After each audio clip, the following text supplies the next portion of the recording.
Cracks are widening in the so-called Western alliance, from Ukraine to China, from NATO to trade wars.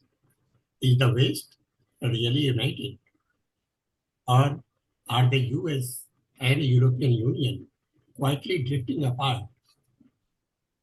In this episode, we decode the silent geopolitical split that could change the global power balance. Stay tuned. Namaste and welcome to another powerful episode of Global Focus. I am your host, Hari Sinha. Today's topic is something that is being widespread in diplomatic circles, but not yet addressed openly. Western divide. Are the US and European Union still on the same page? For decades, we believed that the US and the European Union stood together on foreign policy, trade, and security. But recent global events, from Ukraine war, tax sanctions on China, to diverging climate agendas, are revealing deeper fractures. Are we witnessing a quiet breakup of the Western bloc? What does this mean for India and the global South? To explore this, we are honored to welcome a sharp geopolitical mind, the President of Council for Strategic Affairs, a strategic thinker and a national policy expert, Dr. Adityanjee. Dr. Adityanjee, it's an absolute pleasure to have you with us today. Your insights on global strategy, diplomacy, and real politics have always helped our audience look beyond the headlines. Thank you for joining us on Global Focus. Thank you very much indeed, Mr. Sinha, for inviting me yet once again on Global Focus. I'm very pleased to be here, and it's an interesting and likely to be enlightening discussion as to what is happening geopolitically at international level. Thank you. Yes. So moving to the first question, what explains the growing divergence between the US and European Union sanctions policies in recent geopolitical crises? Since the end of World War II and advent of Bretton Woods institutions, Europe and US have been working in tandem, working in consonance, utilizing different mechanisms, whether it was NATO or more recently EU. Historically, their interests converged because both were inheritors of the colonial powers. Yes. And US became the rising hegemon. But as we move now into a totally different era, the geopolitical interests of US are perceivably different from geopolitical interests of Europe. I'm not using the word European Union because of the nuances involved. So you are seeing some differences in European interests versus US interests. And even if in US you see every 4 years the administration changes. So depending upon which administration comes, the policy matters change. In Biden era, US and EU were lock, stock, and barrel on their sanctions policy, but not anymore. Trump has introduced new variables of unpredictability and chaos in international relations.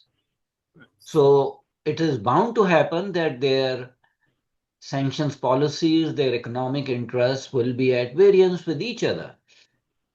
So US gave early indications that they may not be interested in continued economic sanctions on Russia. Yes. Considering Trump's bonhomie with Putin and his oft-repeated statements that if I come back to power within 24 hours, Russia-Ukraine war will come to an end. I'll just talk to Putin. That is what he said. That didn't happen. So now initially in first 6 months Yeah. from a great departure from previous administration's policy of extreme sanctions on Russia. US policy is likely to show a different direction, if I may say so. After giving ultimatums after ultimatums, now Trump has given another 50 days grace period to Putin to come to some sort of resolution. And of course, Putin is holding his ground. So there is some thinking in US that maybe sanctions, just like EU is imposing, is the way to continue to go rather than take a softer approach. When this administration came, they wanted to take away the sanctions. They wanted to have cooperation with Russia. They wanted American companies to reinvest in Russia. That is all changing now under evolving geopolitical situation, which changes by the day. So you have to see the trends.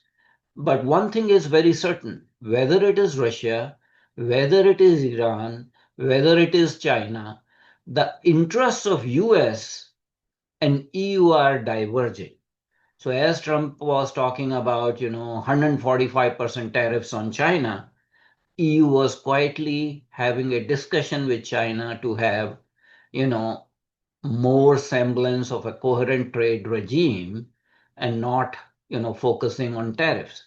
Similarly, US actually imposed sanctions on EU. In other words, tariffs were imposed 30%, 40% tariffs on steel and aluminum of European origin, European cars. They still have not been able to negotiate any kind of trade deal between US and EU.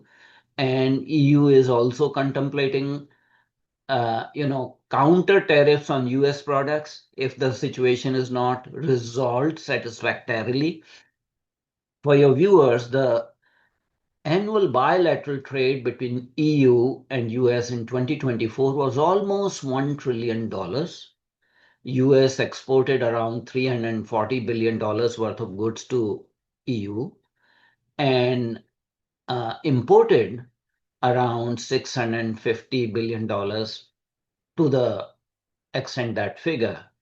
So, in fact, if you look at only uh, trade in goods, US has a massive trade deficit vis-a-vis EU. But if you look at the other counterpart, services and consultancy and all, US has a trade surplus, has a surplus in services sector.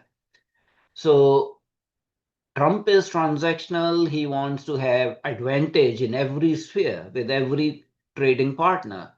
So he wants to use tariffs to have greater access to European markets and equalize the trade in goods without even taking into consideration the services. So that has been a bone of contention. So obviously their trade policies, their sanctions policies will differ. And there is a change in perception where their interests are. I'll give you example of Iran. EU was very, very much behind in negotiation of JCPOA with Iran, and US under Obama administration supported that. And JCPOA was considered from non-proliferation perspective a success because it put a cap on Iran's uranium enrichment. But under Benjamin Netanyahu's pressure, Trump actually walked out of JCPOA, and that was the end of JCPOA. And Iran started to enrich uranium to the tune of 60% and all. US put massive sanctions on Iran, EU did not, because EU was still trying to work out the JCPOA and the remnant of it. During Biden's administration's time, there were attempts made to renegotiate, but situation had changed, and Iran felt that it may not be advantageous for them to negotiate. But now there seems to be some talks going on between US and Iran in Oman, for lifting of sanctions and all. Uh, Whether EU is part of that, one does not know. So interests are changing. Geopolitical interests are changing. EU used to be a representative of Europe, but with Brexit, UK is no longer part of the EU. So US does a side trade deal with UK. They have done a trade deal with UK. UK is part of NATO, but UK is not part of EU. Similarly, if you look at France, France is a major pillar of support for EU internally, but for a long period of time, France had dissociated itself from the US-led NATO's military wing. In fact, in Second Gulf War, France did not participate because they felt that it was counterproductive, it was not approved by United Nations. So you're seeing that there are a lot of nuances, and the policy of working in unison, lock, stock, and barrel has gone. That is in response to contemporary international geopolitical situation. And we will continue to see this divergence. It is also reflected in another sphere. If you see, Germany and Italy are two countries that have the second and third largest gold reserves in the world. And both these countries are systematically repatriating their gold reserves from New York Federal Bank, from Manhattan, to their own countries. In fact, more recently, they have repatriated gold worth almost $345 billion from US because they don't trust the US. They don't trust the fickle-minded policy. They don't like the pressure on the US Federal Reserve by the Trump administration. So they don't consider US as a pillar of stability in financial world. And you are seeing this, repatriation of gold reserves of these countries. France was smart. France had already repatriated all its gold from US. So as the interests diverge, you will see that their policy doctrines, their postures, whether that is in trade arena, global commerce, or geopolitical issues, will diverge. And we are not seeing a divorce. What we are seeing a degree of separation, a degree of reevaluation of the ties. They may still be 90%, 85% convergence between EU and US in their trade policies and other international policies. But there are points of departure, there are inflection points, and the final word is yet to be seen because the situation is evolving. What will happen vis-a-vis Russia? EU has 17 rounds of sanctions. They are preparing for 18th round of sanctions. Whether US will join that, there are secondary sanctions by both US as well as European Union. European Union calls it ancillary list. US calls secondary tariffs. In fact, Lindsey Graham, who's a senator, has proposed 500% tariffs on countries that purchase oil from Russia. I mean, it's just a proposal. It has not been signed into a law. Most likely, it is just a crazy, quixotic kind of, playing to the audience. It will never be signed into a law. But the fact of the matter is, there are differences in how do you tackle these kind of situations. And as their interests are changing, geopolitical interests are changing, their policies will also change, continue to depart from a totally, carved in stone policy that both partners were adhering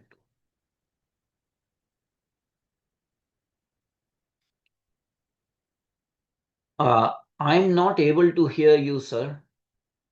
Your voice is not coming. So are these differences permanent or just a strategic recalibrations? These differences are definitely not permanent. These are temporary. These are tactical based on their geopolitical interests of the day. We are you know, now almost 6.5 months into Trump administration. What happens when Trump leaves the scene? Will the next US administration follow Trump's policies or have different policies?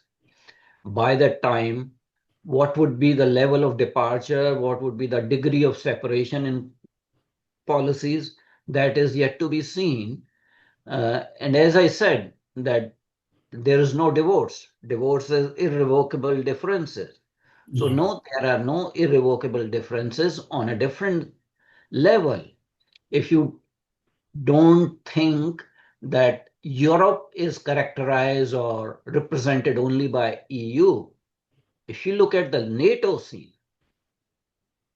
there's much more bonhomie between Mm. the two sides. In fact, the new NATO General Secretary, the former Prime Minister of Netherlands, Mm. had the gall to say, the name of this guy is Mark Rutte, had the gall to say that we will put sanctions on BRICS countries, just like US is threatening. Mm. Anybody who buys oil from Russia or Iran or Venezuela, we'll put sanctions on them, uh, you know, kind of secondary sanctions, and almost threatening countries like India to stop purchasing oil from these countries. I mean, it is unbelievable. Germany continues to buy energy from Russia. They are not talking about sanctions on Germany. In fact, US wanted to restart Nord Stream 2 pipeline and let it be started. Previously, they were putting sanctions on that. Similarly, if you look at Venezuela, who buys most of the oil from Venezuela is China. Who's the number two? Number two is United States. Almost 25% of Venezuelan oil production goes to United States. So who's going to put sanctions on United States while you're talking about putting sanctions on India for buying 65,000 barrels per day uh, of oil from Venezuela, while US is purchasing actually 225,000 barrels per day from Venezuela. So there's a lot of hypocrisy there. Yeah. Uh, but you will find that Europe's stance varies. Mm. If you look at NATO, in the first term of Trump, Trump said that they will leave NATO if European countries do not, share the burden and increase their defense budgets to almost 2%. Pretty much all of them did. Now, in second term, he wants it to be 5% because he wants Europe to buy US manufactured arms and Mm. ammunitions. So goalposts change, but NATO is now much more cohesive between Trump 2.0 and NATO led by Mark Rutte. Whereas EU is a different beast, and there are more differences between EU and US administration. So situation is not so simple. It's a very complex situation. Yes. So how is the divergence in sanction policy? I'm sorry. How is the divergence in sanction policy affecting the credibility of the West's united front? Well, the West as a united front has left no credibility. There's no question of credibility, and that is what you're seeing Yeah. in attempts by other countries because they are kind of concerned about these secondary sanctions, extraterritorial tariffs, unilateral sanctions that are not approved by either United Nations or World Trade Organization. So rest of the countries are trying to deal with this situation. There's already more trade going on between certain countries in local currencies, bypassing the dollar. Uh, Russia and China are trading in yuan. India is trading with Russia in rupee and UAE dirham. So you are seeing that countries are developing systems so that they don't have to do international financial transactions through SWIFT, which is a Western control messaging service for interbank transfer. And since Russian sanctions were placed and Russia was excluded from SWIFT, other countries are using different mechanisms. So I think Russia has developed another mechanism called SPFF, and China has another mechanism. India has UPI interface. So you're seeing that there are attempts by other countries to do international trade and not follow the Western diktats, whether they are coming from US or EU, because you need to have free trade internationally. So there are responses by other countries because of lack of credibility of the West. I talked about, Germany and Italy. Both of them are part of both NATO as well as EU, but they are repatriating their gold. Actually, India has also done some repatriation of gold from both US and UK. So when you do not have trust, unblinded faith in the international trading system, and you find fickle minded, narrow, provincial, parochial, mercantile interests being supreme to US is no longer being considered as a fair player internationally, and countries are sidestepping. Actually, US has done maximum to lead to possibility of de-dollarization. It's the US actions that have forced other countries to trade in local currencies. So could this impact NATO's diplomatic cohesion? Say that again. Could this impact NATO's diplomatic cohesion? Yes, it will impact. It will definitely impact. I have already talked about it. So we are seeing multiple phenomenon here. We are seeing emergence of multipolarity internationally and frittering away of the old blocks. So you are having newer groupings, and countries are looking at their own national interests rather than indulging in group thinking. Whether that is in Europe, whether that is in South America, whether that is in Asia, countries are responding to it. So there's no cohesion between policies, and there's no uniformity. I'll give you an example. So Brazil is a member of BRICS. Recently, there was a conference in BRICS, and Brazil was gung ho about BRICS currency, although India is very lukewarm to it. India will probably never support a BRICS currency. But US put tariffs on Brazil. For what reason? Not for trade reasons, not for unfair trade practices. Just because in Brazil, the former president Bolsar, I'm not remembering his name, Bolsaros or something like that. He is being prosecuted for fraudulent election and trying to topple the new government, incoming government. And he happens to be a friend of Trump. So despite United States having $450 billion worth of trade surplus with Brazil, Trump administration is talking about putting sanctions on Brazil. And Brazil strongly retorted that Trump is not the emperor of the world.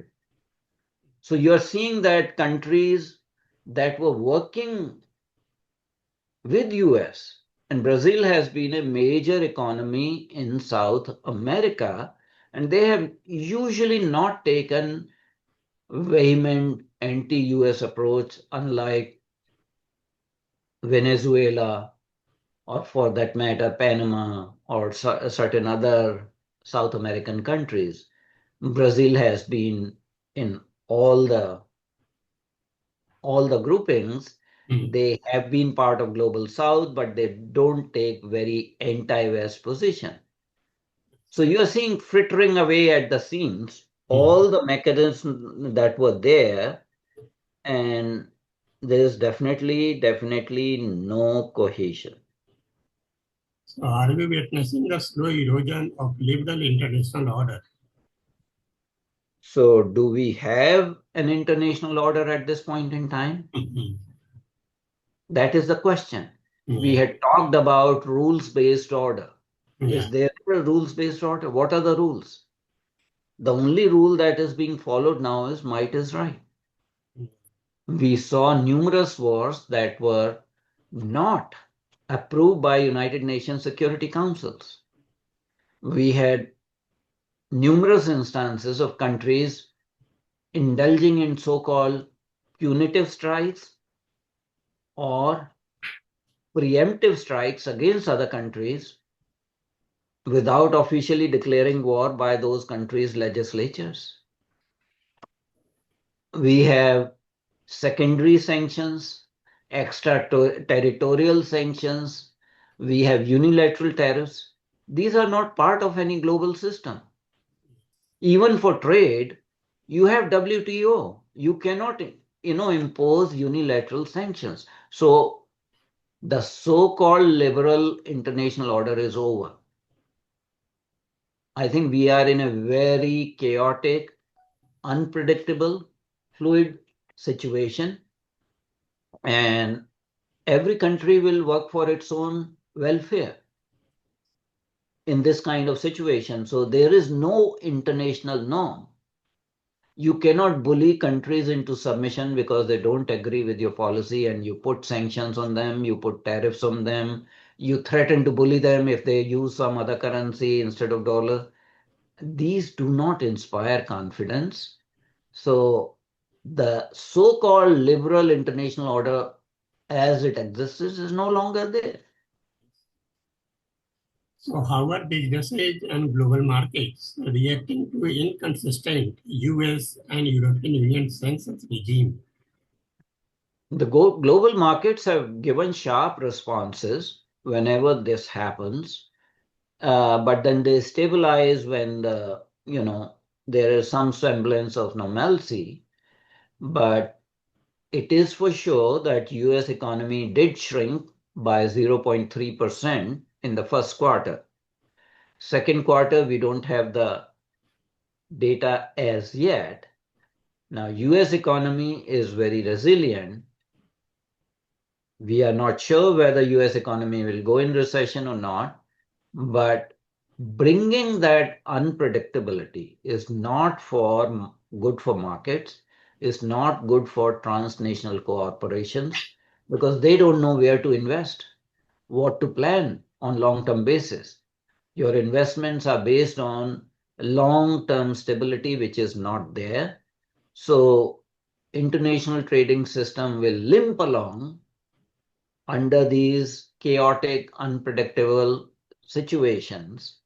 But ultimately, if everyone sticks to their plans for tariffs and secondary tariffs, I think it will hurt the international trading system, and the results will be shown on stock markets and other things, but will also lead to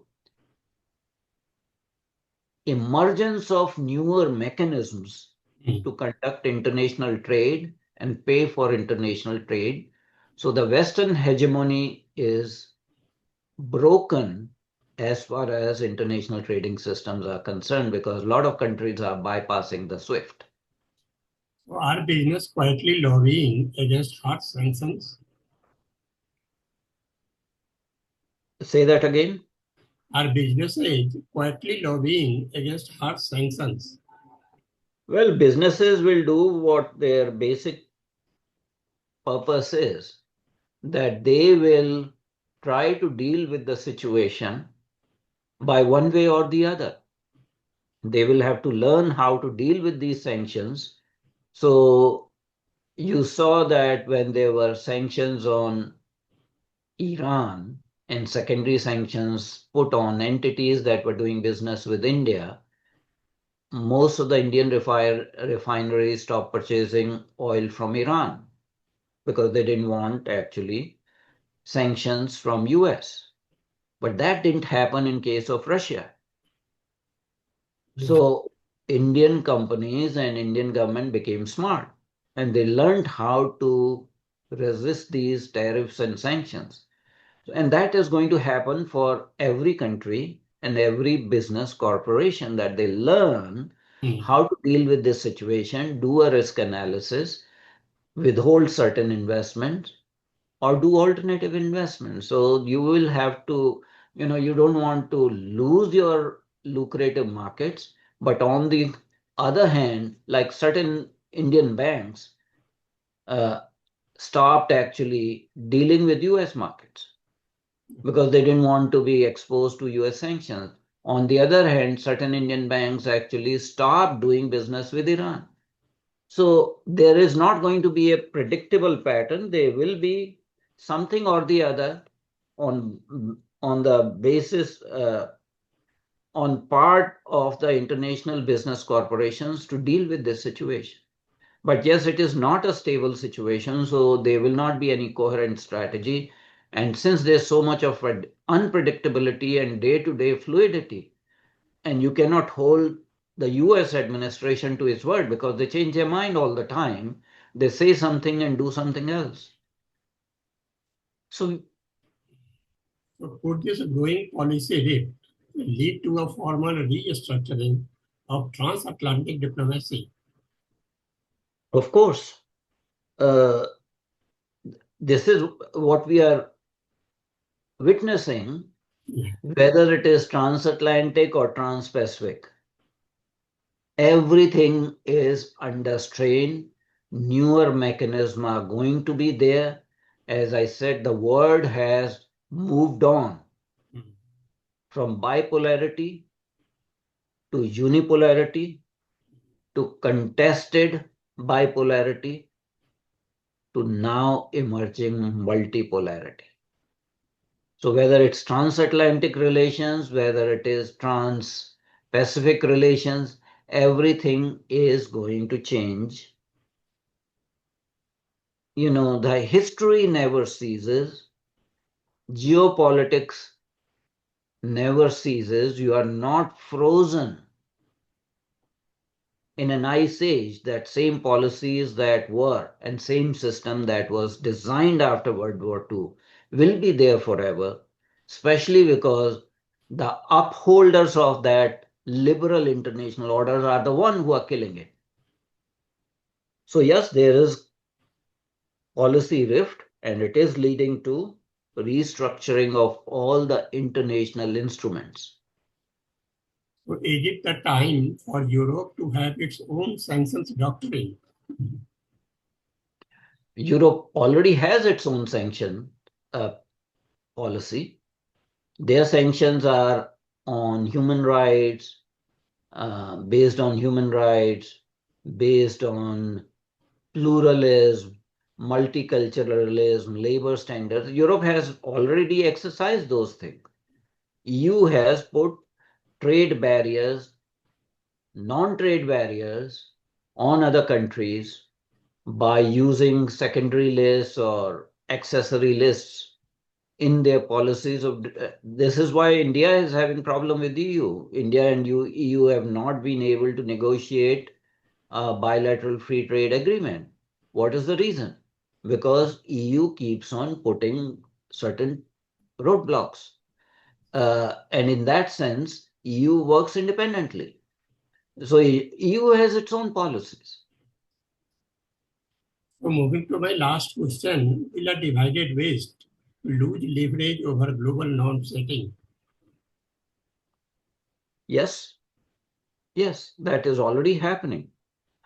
You cannot set the norms, Mm. then tinker with those norms, and then bully other countries Where are those norms? Anybody can invade any country, anybody can strike in any country. You can glorify something as freedom fighters and glorify, demonize other people as, terrorists. Uh, there is no uniformity. And this policy of tariffs and secondary tariffs and extraterritorial jurisdiction, linking trade to non-tariff barriers like, you know, labor standards or human rights situations, all these things are trying to prolong Western hegemony. And unfortunately, the response is not the same. The word is not the same. There are countries which were subjugated, now they are becoming stronger. Their economies are becoming stronger, so they are gaining more clout. Yeah. And yes, when there's a change in power balance, global norms will shift. It's already happening.